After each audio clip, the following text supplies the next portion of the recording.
उसके पास अमृतत्व नहीं था, फिर भी वह हजारों साल जिया। जब भी उसकी आंखों के पास झुर्रियां आती, वह दूध के तालाब में डुबकी लगाता और स्नान का आनंद लेता। बाहर आते ही उसकी त्वचा फिर से मुलायम हो जाती। फिर वह स्नान के पानी को गांव वालों को पीने देता। अगर कोई दूध पीकर सुंदर हो जाता तो उसे महल में खींच लाता और उसकी ऊर्जा चूस लेता, चाहे उसकी सांसों में बदबू हो या न हो। सदियों से इस दुष्ट रानी ने कई देशों और लोगों को नुकसान पहुंचाया और इसी से वह हमेशा अपनी सुंदरता में सबसे आगे रही। वह अपनी सुंदरता को लेकर चिंतित रहती है और रोज पूछती है, जादुई दर्पण, इस दुनिया की सबसे सुंदर महिला कौन है? दर्पण सुनकर सुनहरी तरलता बहाता है, जो बिना चेहरे वाले सुनहरे इंसान का रूप ले लेती है और कहता है, आप ही सबसे सुंदर हैं। जब उसने राज्य पर कब्जा किया, 18 साल बाद उसकी कैद में रही राजकुमारी शेर एक झाइयों वाली लड़की से अद्वितीय सुंदरता में बदल गई। वह रानी से 1000 गुना सुंदर थी, इतनी कि पक्षी भी उसे देखने रुक जाते। अगर कोई बाधा नहीं होती तो वह एक सुंदर राजकुमार से प्रेम कर लेती। एक प्यारी राजकुमारी का जन्म हुआ। वह बड़ी होकर किसी सुंदर राजकुमार से प्यार करेगी और एक प्यारी संतान को जन्म देगी। लेकिन 18 साल पहले उसके पिता ने युद्ध में दुश्मन को हराया और जेल की गाड़ी में एक सुंदर लड़की पाई, जो अब दुष्ट रानी है। राजा उसकी सुंदरता से मोहित होकर उसे पत्नी बनाने का निर्णय लिया। शेर की मां के निधन के बाद राजा दुखी था। अब नई मां मिलने पर शेर अपने पिता के लिए खुश थी, लेकिन किसी ने यह नहीं सोचा था नई रानी सच में दानव थी। उसके आने से राज्य अंधकार में डूब गया। शादी की रात रानी ने राजा के सुरक्षा उपायों का फायदा उठाकर मंत्र पढ़ा और राजा को नियंत्रित कर लिया। फिर छुरी निकालकर राजा को मार डाला। इसके बाद रानी ने किले के दरवाजे खोलकर अपनी सेना को बुला लिया। ये लोग काले कवच पहने थे, जैसे राजा द्वारा पहले हराए गए दुश्मन की सेना। ये सब षड्यंत्र था, लेकिन समझने में देर हो चुकी थी। किले की सेना बिना तैयारी के हार रही थी। जल्द ही रानी की सेना ने किले पर कब्जा कर लिया। देश पर कब्जा हो गया और शेर को अंधेरे कमरे में कैद कर दिया गया। 18 साल बाद उसकी अनोखी सुंदरता जादुई आईने में देखी गई और रानी को खबर मिली। किसी के सौंदर्य के खुद से ज्यादा होने की बात सुनकर रानी गुस्सा नहीं हुई, बल्कि खुश हुई, क्योंकि इसके पीछे एक रहस्य था। वह भयानक रक्त रोग से पीड़ित थी। मानव हथियार उसे नहीं मार सकते थे और वह शक्तिशाली जादू कर सकती थी, लेकिन हर बार इसका उपयोग करने पर उसकी जीवन शक्ति घटती थी। इसके अलावा उपयोग की संख्या बढ़ने के साथ कीमत भी बढ़ रही थी, जिसे वह सहन नहीं कर सकती थी। केवल एक अनोखी सुंदरता का दिल इस दुष्प्रभाव को समाप्त कर सकता था। यहाँ तक कि वह उसे अमर भी कर सकती थी। रानी ने भाई लाओ बाई को श्वेर लाने का हुक्म दिया, लेकिन लाओ बाई ने धोखा दिया और मामला बिगड़ गया। श्वेर की सुंदरता देखकर उसकी नीयत बदल गई। वह कुछ करना चाहता था, लेकिन श्वेर ने विरोध किया। श्वेर ने छुपाकर रखे लोहे के हथियार से लाओ बाई के चेहरे को घायल कर दिया और जल्दी से जेल से बाहर भाग गई। लाओ बाई को अंदर बंद कर दिया, फिर वह बाहर भागी। 18 साल बाद उसने फिर से धूप देखी, लेकिन ज्यादा समय नहीं हुआ कि गश्त कर रहे सैनिकों ने उसे देख लिया। संकट की घड़ी थी। 2 मैना उसे रास्ता दिखा रही थी और सीवर के प्रवेश द्वार की ओर इशारा कर रही थी। वह तुरंत अंदर फिसल गया। सीवर का निकास एक चट्टान पर था। नीचे समुद्र था, जो ऊंचा था, लेकिन कोई और विकल्प नहीं था, इसलिए उसने कूदने की हिम्मत की। सौभाग्य से उसे चोट नहीं लगी और वह तट पर पहुंच गया। मैना के संकेतों का अनुसरण करते हुए उसे समुद्र तट पर एक सफेद घोड़ा मिला। वह घोड़े पर सवार होकर तेजी से भाग निकला। इस दौरान रानी के काले घुड़सवार भी पीछा कर रहे थे। दोनों तरफ के लोग भागने और पकड़ने की कोशिश में थे और इसी बीच अनजाने में वे लोग काले जंगल पहुंचे और जैसे ही किनारे पर आए, सफेद घोड़ा दलदल में फंस गया। सैनिक पास आ रहे थे, लेकिन शेर को अकेले भागना पड़ा। जैसे ही वह काले जंगल में घुसी, घुड़सवार रुक गए। कहा जाता है कि काले जंगल में हर जगह खतरे हैं। न केवल धुंध छोड़ने वाले बीजाणु हैं, बल्कि काले भृंग, डरावनी मानवाकार धुंध और इंसान से बड़े खून चूसने वाले चमगादड़ भी हैं। सबसे अजीब बात यह है कि यहाँ के पेड़ से तेल टपकता है। यहाँ तक कि रानी का जादू भी इस भयानक जंगल में काम नहीं करता।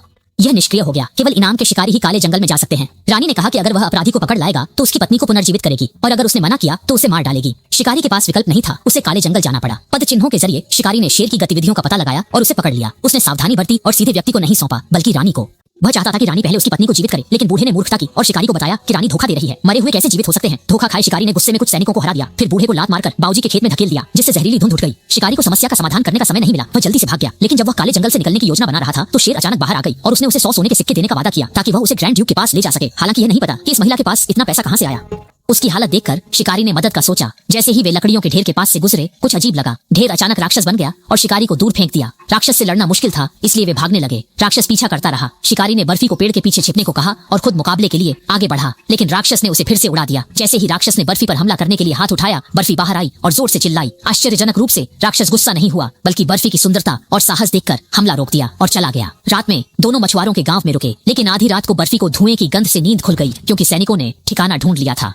गुस्से में मछुआरों के गांव को जलाकर उन्होंने सभी घर नष्ट कर दिए। शिकारी को फिर से स्नो फाइट के साथ भागना पड़ा। सुबह होते होते वे थककर जंगल के किनारे गिर पड़े। जैसे ही वे आराम करने लेटे, उन पर हमला हुआ। हमलावर 7 छोटे बौने थे। बौनों ने उनकी संपत्ति लूट ली और उन्हें पेड़ पर लटकाकर छोड़ने का इरादा किया। संकट में स्नो वाइट को अपनी असली पहचान बतानी पड़ी कि वह राजकुमारी है। उसने बौनों से अनुरोध किया कि वे उन्हें छोड़ दें और ग्रैंड ड्यूक के किले तक पहुंचने में मदद करें। बौने पहले विश्वास नहीं कर रहे थे। जब उन्होंने उसकी सुंदरता देखी तो बोले कि वे किसी भी मुश्किल का सामना कर राजकुमारी को सुरक्षित स्थान ले जाएंगे। उनके जाते ही महारानी के काले घुड़सवार वहां पहुंचे और छोड़े गए सामान से जान गए कि राजकुमारी पास है। इस बीच राजकुमारी का दल घाटी पार कर हरे भरे जंगल पहुंचा, जहां मशरूम पलकें झपकाते थे। कछुए की पीठ पर काई और फूल उगे थे और बेलों पर ताजा पत्तियों वाले मशरूम थे। बौनों का यहाँ एक गुप्त ठिकाना था। उन्होंने छुपाए प्याले निकाले और एक रात आराम कर फिर से यात्रा शुरू करने की योजना बनाई। कुछ घंटों बाद बौनों ने फिर से शेर राजकुमारी की पहचान पक्की की, क्योंकि एक बौने ने पाया कई वर्षों से परेशान कर रही ठंडे पैरों की गठिया अचानक ठीक हो गई, मानो राजकुमारी के पास कोई चमत्कारी शक्ति हो। उसने कब्ज की समस्या भी हल कर दी। 3 दिन से बाथरूम नहीं जाने वाली वह अचानक राहत महसूस करने लगी। अगले दिन स्नो वाइट जब जागी तो उसने देखा कि 2 परियां एक चिड़िया के पेट से बाहर आ रही हैं। वे परियां उछलकर 2 स्वर्णिम किरणों में बदल गईं और आगे तैरने लगीं, मानो स्नो वाइट को रास्ता दिखा रही हों। जिज्ञासा में स्नो वाइट सुबह की रोशनी में आगे बढ़ी। जब वह जंगल पार कर गई तो उसने देखा कि एक प्राचीन वृक्ष के नीचे एक सुंदर सफेद हिरण उसका इंतजार कर रहा है। जैसे ही स्नो वाइट पास आई, दिव्य हिरण उसके सामने सिर झुकाकर अभिवादन करने लगा, जो लंबे समय से रह रहे बौनों को आश्चर्यचकित कर गया, क्योंकि यह दिव्य हिरण सर्वज्ञानी था और भविष्य देख सकता था। उसने शिष्टाचार से शेर की ओर इशारा किया कि वही उद्धार करता है जो राज्य को रानी के काले शासन से मुक्त कर सकता है। यह दृश्य बौनों की निष्ठा को आकर्षित कर गया। तभी अचानक एक ठंडी तीर आकर दिव्य हिरण को लग गई और वह तितली में बदलकर हवा में बिखर गया। यह रानी के काले घुड़सवार थे जो फिर से पीछा करते हुए आ गए थे। शिकारी ने जल्दी से शेर को लेकर भागने की कोशिश की, लेकिन दुश्मन पीछा करते रहे। शिकारी ने शेर को अलग अलग भागने को कहा ताकि वह दुश्मनों का ध्यान भटका सके, लेकिन ज्यादा दूर नहीं जाने पर वह खुद ही पुराने दुश्मन के जाल में फंस गया। शिकारी बुरी तरह पीटा गया। उसका अंत निश्चित लग रहा था, पर ओल्ड ऑफ हाइट ने उसकी मृत पत्नी का मजाक उड़ाया, जिससे शिकारी गुस्से में आ गया। उसने ओल्ड ऑफ हाइट को पकड़कर पूरी ताकत से लड़ाई की और अनजाने में उसे मार डाला। महल में बैठी रानी को अपने भाई की मृत्यु का एहसास हुआ और वह दुखी हो गई। तुरंत खुद कार्रवाई करने का निर्णय लिया। इस बीच शेर के पास उसका पीछा कर रहा व्यक्ति उसका बचपन का दोस्त था, जो अब हैंडसम युवक विलियम बन चुका था। जब उसे पता चला कि रानी राजकुमारी को पकड़ने की कोशिश कर रही है, तो उसने तुरंत योजना बनाई और दल में शामिल हो गया राजकुमारी को बचाने के लिए। पीछा करने वाले सैनिकों को हराने के बाद सभी फिर से यात्रा पर निकल पड़े। विलियम के पास राजकुमारी से कहने के लिए बहुत बातें थीं, क्योंकि वे कई सालों बाद मिल रहे थे।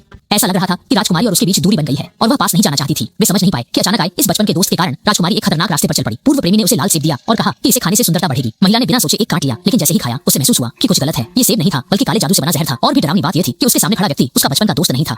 यह उसका दोस्त विलियम नहीं था, बल्कि उसकी सुंदरता से जलने वाली दुष्ट रानी थी। रानी राजकुमारी का दिल चाहती थी, क्योंकि बौने सिर्फ राजकुमारी के पास जाकर ही ठीक हो गए थे। अगर रानी उसे खा लेती तो उसे बड़ा फायदा होता। न केवल वह अपने काले जादू के असर को खत्म कर सकती थी, बल्कि अमर भी हो सकती थी। इसी संकट में सौभाग्य से शिकारी समय पर आ गया और अपने लोहे के हथौड़े से रानी को भगा दिया। लेकिन दुर्भाग्यवश राजकुमारी असली विलियम की बाहों में मर गई। विलियम ने प्राचीन कथा को याद किया, जिसमें सुंदर राजकुमार ने सोई सुंदरी को चुंबन दिया था और वह जाग गई थी। इसलिए उसने भी कोशिश की, लेकिन कोई असर नहीं हुआ। पहाड़ों और नदियों को पार करते हुए, कठिनाइयों का सामना करते हुए अंततः वह बड़े ड्यूक के ठिकाने पर पहुंच गया। लेकिन अब राजकुमारी नहीं रही। शिकारी के लिए यह मानना मुश्किल था, क्योंकि उसने देखा था कि राजकुमारी ने कितनी हिम्मत दिखाई थी। भयानक राक्षस का सामना किया। दोनों को बौनों ने पकड़ लिया था और पेड़ पर लटकाया। फिर भी राजकुमारी ने कमजोरी नहीं दिखाई। उसने राजकुमारी को काले जंगल से बाहर निकाला था और रास्ते में दोनों ने एक दूसरे की मदद की। अगर कोई खतरा होता तो वह राजकुमारी को पहले जाने देती, लेकिन राजकुमारी भी उसे मदद देती। बाद में वह समझ नहीं पाई कि उसने राजकुमारी को लाने का कारण 100 सिक्कों के लिए था या कुछ और। शांतिपूर्वक लेटी राजकुमारी को देखते हुए उसने बहुत शराब पी ली, बहुत सारी बातें की, आंसू बहाए। अलविदा कहने का समय था। उसने धीरे से राजकुमारी को चूमा और चला गया, लेकिन उसने नहीं देखा कि राजकुमारी भी आंसुओं से भरी थी और धीरे धीरे जाग उठी। लगता है उसने शिकारी के दिल की बात सुन ली थी। कभी कभी राजकुमारी को जगाने वाला चुंबन राजकुमार का नहीं, बल्कि एक मध्यम आयु वर्ग के व्यक्ति का भी हो सकता है। कुछ समय बाद राजकुमारी पूरी तरह से जीवित हो गई। इस दृश्य ने सभी को चौंका दिया। सभी को और अधिक विश्वास हो गया कि राजकुमारी ही नियति की संतान है। वह लोगों को रानी के अत्याचारी शासन को उखाड़ फेंकने के लिए नेतृत्व करेगी। वह अपनी सेना को रातों रात लेकर रवाना हुई और अगले दिन सुबह महल के पास पहुंच गई। लेकिन महल 3 तरफ से पानी से घिरा था। केवल एक संकरी सड़क महल के द्वार और उसके दक्षिणी महल तक जाती थी। राजकुमारी को अचानक एक अच्छा विचार आया। उसे वह सीवर याद आया जिससे वह भाग निकली थी। फिर उसने बौने को नाले से महल में जाने को कहा। बौना घोड़े के पीछे छिपा और दीवार पर चढ़कर रक्षकों को हराया। फिर यंत्र घुमाकर महल का दरवाजा खोल दिया। तुरंत राजकुमारी सेना का नेतृत्व करते हुए अंदर आई, जैसे रानी ने महल पर कब्जा किया था। अचानक आई सेना ने रानी के हवाई सैनिकों को चौंका दिया। राजकुमारी युद्ध के मैदान को पार कर सीधे महल की ओर बढ़ी। उसे रानी को जल्द हटाना था, लेकिन रानी अब भी बेहद शक्तिशाली थी। उसने काले जादू से राजकुमारी की सहायता रोक दी। उसकी जादू की शक्ति नहीं थी। महारानी की युद्ध कला राजकुमारी से बेहतर थी और उसने जल्द ही राजकुमारी को हरा दिया। लेकिन वह लापरवाह हो गई और जब वह राजकुमारी को मारने वाली थी, तभी राजकुमारी ने हमला कर दिया। राजकुमारी की तलवार पर पहले से ही उसका खून था। कुछ दिन पहले महारानी ने खुद को विजयी मानते हुए लगभग मरती राजकुमारी को अपनी कमजोरी बता दी थी। राजकुमारी के दिल से महारानी अमर रह सकती थी, लेकिन उसका खून उसके काले जादू को खत्म कर सकता था और उसे साधारण इंसान बना सकता था। जब 3 बूंदें महारानी के शरीर से निकाली गईं, तो वह कुछ ही क्षणों में बूढ़ी हो गई और मर गई और उसका काला जादू खत्म हो गया। जल्द ही राजकुमारी को नई रानी का ताज पहनाया गया और लोग महारानी के अंधेरे शासन से मुक्त हो गए। लेकिन राजकुमारी की नजरें भीड़ के पीछे खड़े शिकारी पर थीं। लगता है कि समय के साथ राजकुमारी का स्वाद बदलता रहता है। अब उसे सुंदर राजकुमार नहीं, बल्कि ज्यादा मर्दाना व्यक्तित्व वाले लोग पसंद आते हैं।